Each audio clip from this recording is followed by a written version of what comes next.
From the road, it looked like the best life in the county. 18 acres, a Tudor house, an indoor pool. A businessman, his wife, their 3 kids. Nothing to see here at all. What you couldn't see from the road was in the trees behind the house. The burned and broken remains of at least 11 young men. The man who put them there was a devoted father named Herb Baumeister. He was never arrested, never charged, never tried. And 30 years later, a coroner is still trying to give those men their names back. This is the Fox Hollow Farm murders story. North of Indianapolis, in the horse country of Hamilton County, sits the town of Westfield, and on its edge, back a long private drive, an estate its owners called Fox Hollow Farm. It was never really a farm. It was 18 acres of woods and a 5-bedroom house with a pool. Herb Baumeister bought it in the early 90s, at the height of everything he had built. He and his wife, Julie, ran 2 thrift stores in the city. He was a family man, married 25 years, 3 children, a churchgoer, the kind of neighbor no one looks at twice. To everyone who knew him, Herb Baumeister was ordinary, successful, safe.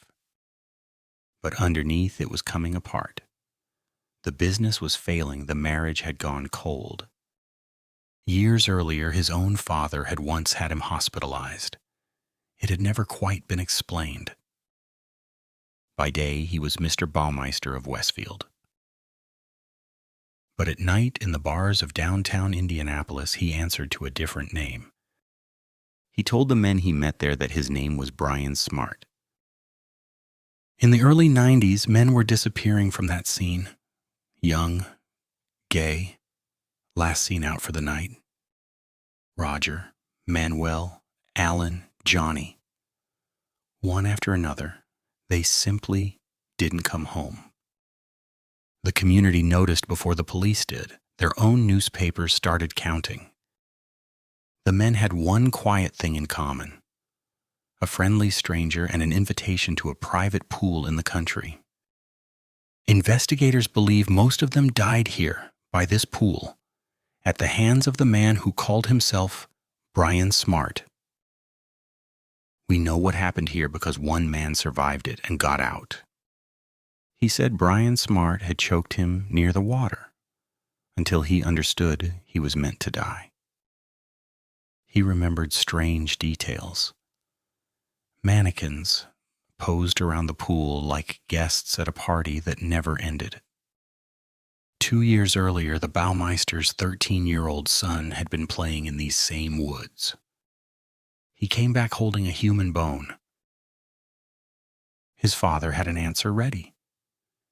It was an old medical skeleton, he said, left over from Grandpa the doctor.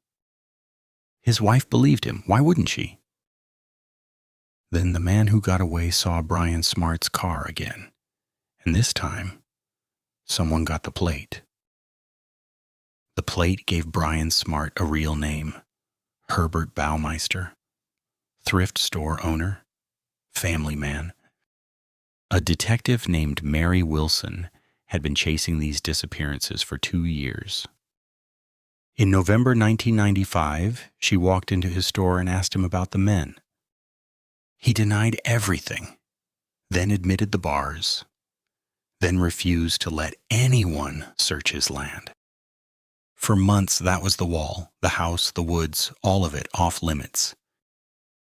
But the marriage was ending. In the summer of 1996, with Herb away, Julie Baumeister changed her mind. She let the investigators in and walked them to a spot in the trees. Within minutes, they found what they were looking for: a bone, a tooth, then more. They brought in forensic teams and dug the ravine apart. What came out of that ground is almost impossible to hold in your head. More than 10,000 fragments of burned, crushed bone. The remains of at least 11 people, investigators would come to suspect as many as 25. The pretty pool where they believe he met them was now a crime scene. But by the time they started digging, the man of the house was already gone. Herb Baumeister had driven north, across the border to a provincial park on Lake Huron. On July 3, 1996, alone by the water, he shot himself. He left a note, 3 pages. It talked about his failed marriage and his failing business. It did not mention the men in his woods. There was no confession. And so the biggest murder case in the county's history had no one left to try. There was more. Investigators believed Baumeister might also be the I-70 strangler, a killer who had left young men in ditches along the highway. They named him a suspect in 1999, 3 years after his death. But there was no physical evidence tying him to those highway victims. Critics said the police had pinned old cases on a convenient dead man. It has never been proven either way. 8 of the men were named in the 90s, and then for a quarter of a century the case went quiet. The farm was sold. In time it became something grotesque. A haunted house attraction, a stop on a ghost tour. And the 10,000 fragments? They sat in boxes on a shelf, waiting. Until, in 2022, a message arrived on a new coroner's Facebook page. The message was from the family of a missing man named Alan Livingston. Could he be one of them? The new coroner, Jeff Jellison, went looking and found the fragments still in storage, still untested. The old office had made grieving families pay for the DNA tests. Jellison stopped that. Then he asked families all over the country to come forward and give their DNA. In 2023, 30 years after he vanished, Alan Livingston got his name back. Further victims were also identified. Manuel Resendez, Daniel Halloran, Roger Goodlett. Volunteer genealogists joined the work for free, building family trees from powdered bone. In 2024, the town gave them a memorial, the names together cut into stone at last. Alan Livingston's mother had waited 30 years for that name. She had given her DNA, and then she died, not long after they found him. But the work is not finished. One man in that ground is still only a DNA profile. They know his father. They cannot find his mother, so they cannot yet give him his name. And 9,000 more fragments are still waiting to be read. The count keeps changing. Because 30 years on, the people fighting for these men are still not done. Herb Baumeister is the easy part of this story. We know his name. We have always known his name.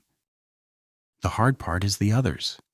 The men he tried to erase and the families who never stopped asking where they went. So we say them while we can. Johnny Byer, Jeff Jones, Richard Hamilton, Alan Livingston, Manuel Resendez, Stephen Hale, Alan Broussard, Roger Goodlett, Michael Kieran, Daniel Halloran, and one man still, known only as a stranger's son. If your family lost someone in those years, the Hamilton County coroner is still listening. His door is open. If this case was covered where you live, tell us in the comments. Subscribe for the cases the world forgets, and question every easy story.